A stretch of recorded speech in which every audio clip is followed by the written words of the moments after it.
Isis Audiobooks presents an unabridged recording of The Love of My Life, written by Louise Douglas, read by Colleen Prendergast. Prologue. I shall never go back to Watersford. It is where my husband, Luca, lies buried, but I won't go there again. Luca's family has won. Angela and Natalie have found a way to keep us apart. It is what they have wanted for years, and I don't think I'll ever be able to forgive them for that. There is no way to atone for what I've done, either. There is no way back to how we were before, no way to make things better.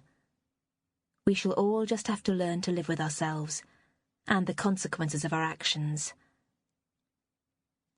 After the truth about the Felicone family came out on that stormy summer evening, I never wanted to see any of them again.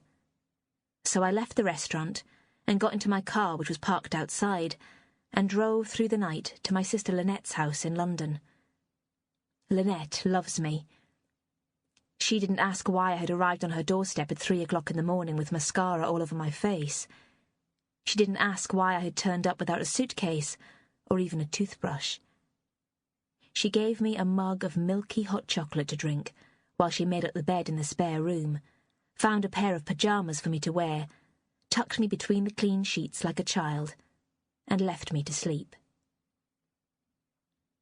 If I had been born 500 years ago, I would have been sent to see out my days in a convent. Today the convent isn't an option, but Lynette still believes in the principle of redemption.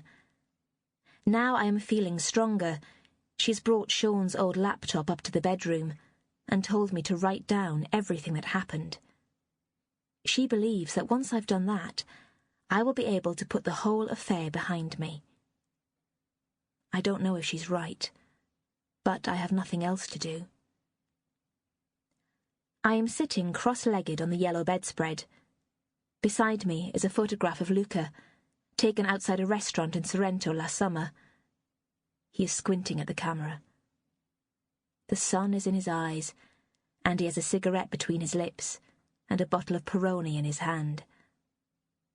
I miss him with every breath and heartbeat. He should have been my happy ending. Instead, he is the sad beginning to this story. This is what happened after Luca died.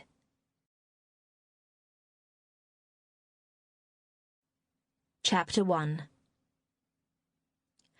It started on the day of Luca's funeral. It was the 3rd week in January, and it was one of those cold, bright days when the sun makes the winter appear beautiful, and when your heart wants to soar like a seagull above the city. Instead, we were grounded like cannonballs in Luca's parents' house in Watersford by the obligatory rituals. The family and their guests hovered in the living room, fussing over one another. Under the direction of my mother-in-law, Angela, my sisters-in-law were making themselves useful, pressing cups of coffee and bite-sized sugared pastries on people who didn't really want them. Everyone was gentle with me, except Natalie, who simply avoided me. I was aware of her watching me across the room, and wondered if she was still angry with me, and if she still hated me. I thought, perhaps, that she was glad things had turned out the way they did, and that I was the one who was suffering most. Maybe she thought I deserved to be a widow. Maybe she thought it was my fault that Luca was dead. Gracefully, if grudgingly, the family treated me as guest of honour at my husband's funeral. I had never been welcomed into his family, and nobody pretended that I had been, but they were generous enough to show me a modicum of respect and kindness.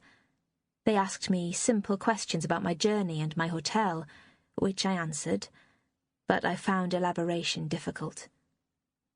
It was the first time in more than 15 years that I had been with the Felicone family en masse, without Luca acting as my defence counsel, public relations consultant, and sponsor. In truth, I was terrified. Sample complete. Ready to continue?